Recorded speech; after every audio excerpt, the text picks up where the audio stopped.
Hello everyone, আসসালামু আলাইকুম। তো সবাই কেমন আছো? আশা করি সবাই অনেক ভালো আছো। আজকের এই ভিডিওতে আমি তোমাদেরকে দেখাবো তোমরা এই সার্টিফিকেটটা কিভাবে বানাবে।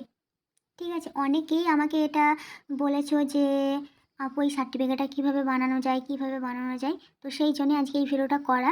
তো সেটাও আজকে তোমাদেরকে দেখাবো। আর অনেকে আমাকে বানিয়ে দিতে বলেছো, তাদেরগুলো আমি বানিয়ে দিয়েছি। তো সেটাও আজকে আমি এই ভিডিওতে দেখাবো। তো তার আগে তোমাদেরকে দেখিয়ে দিই তোমরা কিভাবে সার্টিফিকেটটা বানাবে। তোমরা ক্রোম অ্যাপটা ওপেন করে নেবে। ওপেন করার পর তোমরা সার্চে গিয়ে সার্চ করবে বিটিএস আর্মি সার্টিফিকেট। তো এখানে সার্চ করার পর দেখো এখানে সার্টিফিকেটগুলো দিয়ে দিয়েছে। তো নিচে দেখো এই অপশানটা, এখানে তোমরা ক্লিক করবে। এখানে ক্লিক করলে কি সব সার্টিফিকেটগুলো এখানে শো করবে।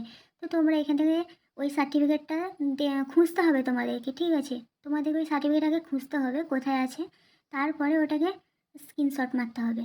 এখান থেকে তোমরা যেটাই নিতে চাও স্ক্রিনশট মেরে নিতে পারো, কিংবা তোমরা সার্টিফিকেটের উপরে চেপে ধরলে দেখবে কতগুলো অপশান আসবে, যদি ডাউনলোড আইএমজি থাকবে ওখানে ক্লিক করে তোমরা ওটা ডাউনলোড করে নিতে পারো।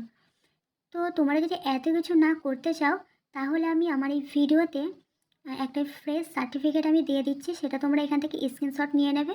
স্ক্রিনশট নিয়ে তোমরা ক্যাপকাটে গিয়ে ছবি, নিজের ছবি বসিয়ে নাম, বাইস নেম এগুলো দিয়ে টেকে তোমরা সেভ করে নেবে, তাহলে কিন্তু হয়ে যায়, এত কিছু ঝামেলা করতে হবে না। আর তোমরা যদি চাও যে অন্য সার্টিফিকেট তোমরা করতে চাও, তাহলে যেরকম বললাম তোমরা ওই রকমভাবে সার্টিফিকেটগুলো ডাউনলোড করে নেবে। ভিডিওতে মানে ওই ছবির ওপরে এরকম চেপে ধরবে, দেখবো অনেক অপশান আসবে, তো ডাউনলোড আইএমটিতে ক্লিক করবে, তাহলে হয়ে যাবে। ঠিক আছে, তো এবার যারা আমাকে করতে দিয়েছিল তাদেরগুলো একটু দেখিয়ে দিই, তোমরাও নিয়ে নাও স্ক্রিনশট মেরে। আর ফ্রেশ সার্টিফিকেটও আমি শেষে দিয়ে দিচ্ছি, তোমরা সেটাও নিয়ে নাও।